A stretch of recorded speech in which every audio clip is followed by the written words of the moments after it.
يعني ان شاء الله شرفتونا في شارع المتنبي كل جمعه ان شاء الله.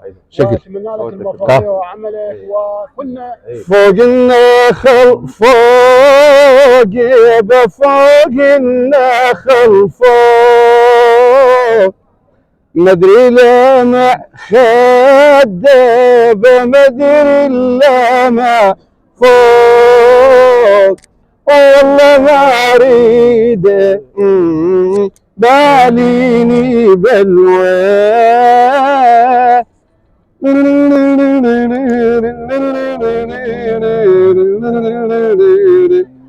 خدك لي مع يابا وضو على بغداد وضو على بغداد متمعني ربك بيك يابا وبخلقيتك جاد وبخلقيتك جاد والله ما اريد باليني بلوى. شكرا للاستاذ محسن البهادلي جزيلا لك ابو حيدر، وهذا الصوت الراقي الجميل. شكرا. الله يخليك.